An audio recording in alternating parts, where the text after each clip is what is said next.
बिस्मिल्लाहिर्रहमानिर्रहीम। सियालकोट मैं इंशाल्लाह आपके पास आ रहा हूँ 14 तारीख को शाम को 6 बजे। इंशाल्लाह हम एक तारीखी जलसा करेंगे और मैं चाहता हूँ अब सब इसमें शिरकत करें। इसका सिर्फ एक मकसद है कि ये एक गैरतमंद कौम है, ये कौम हकीकी आज़ादी चाहती है। किसी बैरून मुल्क की साजिश के तहत ये जो करप्ट लोगों को हमारे ऊपर मुसल्लत किया, हम इसको नहीं कबूल करते और इंशाल्लाह मजीद बातचीत आपसे 14 तारीख को होगी। नमस्कार। पाकिस्तान के पूर्व प्रधानमंत्री इमरान खान आजकल दिक्कत बन गए हैं शहबाज शरीफ, नवाज शरीफ और जरदारी के लिए। क्यों? क्योंकि वो आजकल कुछ ऐसा बोल रहे हैं जिससे देश में जरदारी के लिए, नवाज शरीफ पूरी शरीफ फैमिली के लिए, जरदारी फैमिली के लिए और साथ में आर्मी के लिए दिक्कत बनती जा रही है। आर्मी के खिलाफ माहौल बन रहा है, इनके खिलाफ माहौल बन रहा है, पॉलिटिशियंस के खिलाफ बहुत सीरियस ऑब्जेक्शंस थे। अभी कल रात ही उन्होंने एक बड़ी बात बोली।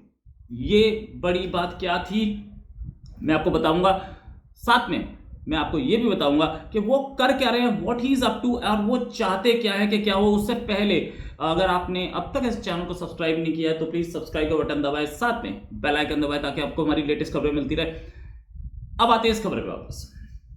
ये जो खबर है ये है कि इमरान खान ने लेटेस्ट स्टेटमेंट दिया। पता नहीं क्या नशा फूंक के क्या किया, कैसे दिया, लेकिन दिया कि एस्टैब्लिशमेंट के लोग यानी कि आर्मी के लोग मेरे को कांटेक्ट कर रहे हैं और मैंने उनके नंबर ब्लॉक कर रखे हैं। ऐसा बोला जा रहा है। कांटेक्ट कर रहे हैं तो वो उनके पास कांटेक्ट करने के 1000 तरीके होते हैं, लेकिन उन्होंने इसमें आगे सफाई भी दी कि मैं किसी से बात नहीं करूंगा जब तक नए इलेक्शंस की डेट अनाउंस नहीं होती।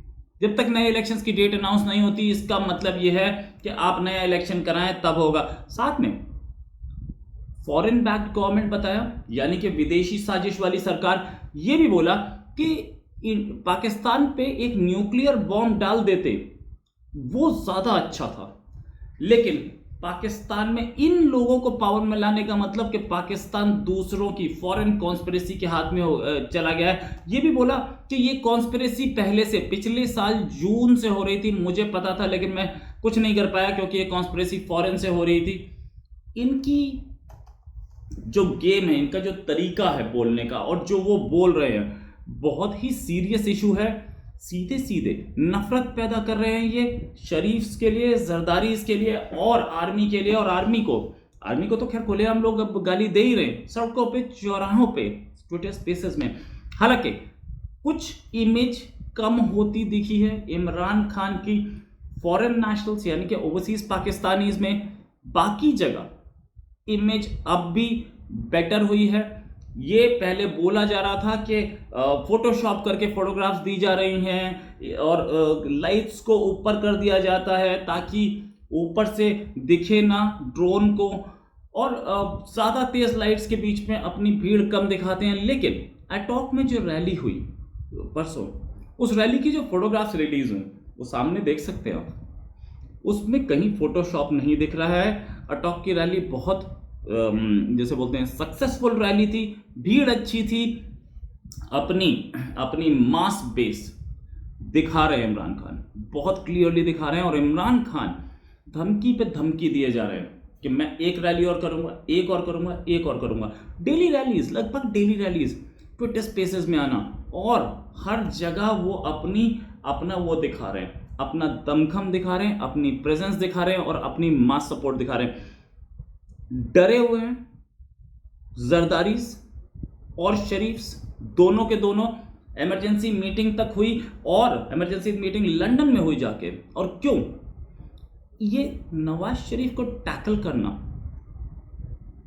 आया नहीं कि वो कैसे टैकल करे इस इमरान खान को। जाहिर है एक तरीका है अरेस्ट का, और अरेस्ट अभी कर नहीं पाए हैं।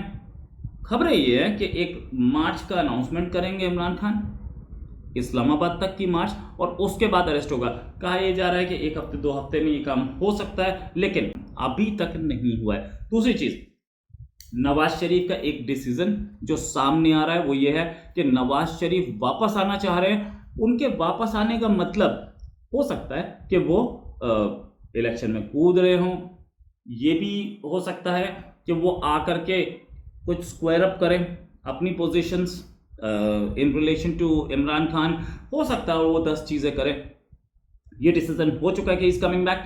साथ में अपने अरेस्ट के एंटिसिपेशन पे, यानी कि अपने अरेस्ट को सामने देखते हुए इमरान खान ने भी बोलना शुरू कर दिया कि मैं जेल जाने के लिए तैयार हूं। ये यहां पर ये शहादत लेने की कोशिश कर रहे हैं, यहां पर ये कोशिश कर रहे हैं कि जी मैं शहीद हूं। पहले ही रिजाइन ना करके वोट ऑफ कॉन्फिडेंस में हार के उन्होंने शहादत ली है। उन्होंने ये दिखाया कि फॉरेन कॉन्स्पिरेसी सारे इकट्ठे हो गए और मेरे लोग खरीद लिए गए और उसके बाद मुझे बाहर निकाल दिया गया। मैं ही सबसे शरीफ आदमी था। फॉरेन कॉन्स्पिरेसी वाला जो चार्ज है, फॉरेन कॉन्स्पिरेसी जो आरोप है, इसको पाकिस्तान में जिसको यूथिया बोलते हैं, यूथिया क्या है? यूथिया इमरान खान के सपोर्टर्स के लिए जो वर्ड नया कॉइन किया गया, अभी तक ऑक्सफोर्ड डिक्शनरी में या चेम्बर्स डिक्शनरी में अभी तक नहीं आया है। जल्दी आ सकता है क्योंकि इस यूथिया ने बहुत दिन वेट कर लिया। हर साल एडिशन आता है। ये यूथिया जो हैं इनके बीच में ये बहुत पॉपुलर है, ये बात पॉपुलर है कि ये पूरा गेम अमेरिका से हुआ था और वो अमेरिका को ब्लेम कर रहे हैं और अमेरिका की साजिश। अमेरिका वैसे भी पाकिस्तान में बहुत फेमस नहीं था। जब से चाइना वहाँ घुसा है, सबके सब अमेरिका को वहाँ की पब्लिक बहुत पसंद नहीं करती। बिल्कुल मर्म पे हमला किया इमरान खान ने। अब 2-3 चीज़ें जो हमें दिख रही हैं बहुत बढ़िया हैं। एक, भीड़ है इमरान खान की रैलीज में। इमरान खान नैरेटिव बिल्डअप कर चुके हैं कि ये सत्ता अमेरिका के सपोर्ट से आई है और आर्मी का इसमें हाथ था। आर्मी भी अमेरिका के हाथ में खेल रही है। ये नैरेटिव बिल्डअप किया जा रहा है और आर्मी अपनी इमेज बचाने के लिए सख्त दिख रही है। लोग आर्मी से ये उम्मीद कर रहे हैं कि आर्मी कहीं पे कुछ ऐसा करे कि इमरान खान बचे। इमरान खान को अपनी जेल बचानी है, ये भी सही, ये भी सब बिल्कुल क्लियर बात है।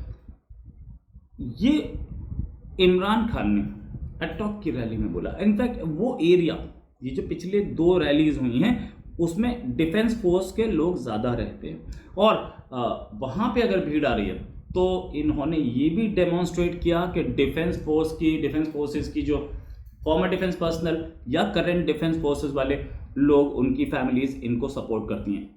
एक तीर से 2 निशाने। दूसरी चीज़, परसों की रैली में एक चीज़ बहुत क्लियर बोली उन्होंने कि जो बाइडेन के साथ हमारे 3 लोग मिल गए थे जिन्होंने मेरी सत्ता को पलटा। 3 कौन? 2 ही तो हैं, शरीफ, जरदारी, 2 ही है ना।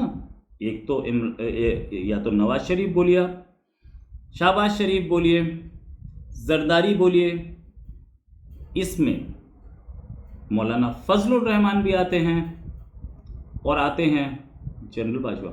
जनरल बाजवा का नाम सीधे नहीं ले रहे हैं, आर्मी के लिए वो देशभक्ति की बात कर रहे हैं।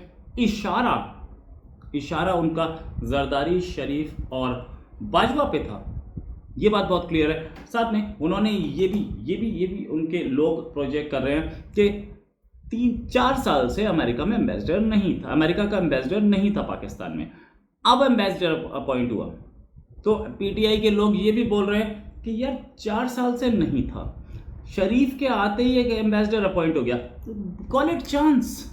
क्योंकि उनके उधर अमेरिका में एम्बेसडर अपॉइंट करने का प्रोसेस इतना लंबा है कि इस प्रोसेस में टाइम लगा। आपको 4 साल नहीं लगता है, लेकिन इंडिया में भी एम्बेसडर अभी तक अपॉइंट नहीं हुआ, काफी टाइम से है। लेकिन इमरान खान के सपोर्टर्स ये बोल रहे हैं कि देखिए इमरान खान के खिलाफ थे, शरीफ को फेवर करती है ये बाइडेन गवर्नमेंट, तुरंत एम्बेसडर अपॉइंट हो गया। ये चीज कहीं ना कहीं जाके फैज हामिद पे भी टिक रही है। फैज हामिद पर जैसे ही इनके डिफेंस मिनिस्टर ने बोला कि यस फैज हामिद का नाम अगर आर्मी की तरफ से आएगा तो हम उसे कंसिडरेशन में लेंगे, मरियम नवाज तुरंत बाहर आ गई कि फैज हामिद नो, फैज हामिद नहीं चाहिए, नहीं हो सकता। अब पीटीआई के लोग फैज हामिद के पीछे खड़े होते दिख रहे हैं और आर्मी में जो फूट की खबरें आई थी पहले, आज नहीं बहुत पहले, करीब 15-20 दिन पहले, महीने पहले, वो जो खबरें आई थी वो सच तो थी, उसमें कुछ तो सच था, तभी आर्मी इतनी घबराई दिख रही है और farmer army officers, current army officers को, भाजपा को ब्रीफिंग देनी पड़ी। इस पूरे चीज का निष्कर्ष क्या निकलता है? निष्कर्ष सिर्फ एक निकलता है, इमरान खान अपने उस मकसद में सक्सेसफुल होते दिख रहे हैं, सफल होते दिख रहे हैं कि वो जो बोल रहे थे कि मैं अगर अपनी कुर्सी से हटा तो तुम्हें कहीं का नहीं छोड़ूंगा, पाकिस्तानी सोसाइटी में क्रैक्स दिख रहे हैं on the lines of political parties, on the lines of support to Zardari, Nawaz Sharif and Imran Khan, and Pakistani army के अंदर बहुत स्ट्रॉन्ग क्रैक्स दिख रहे हैं। डिसिप्लिन की वजह से वो सामने नहीं दिख रहे हैं, लेकिन अंदर ही अंदर सिमरिंग डिसकंटेंट है कि इमरान खान को क्यों हटाया गया।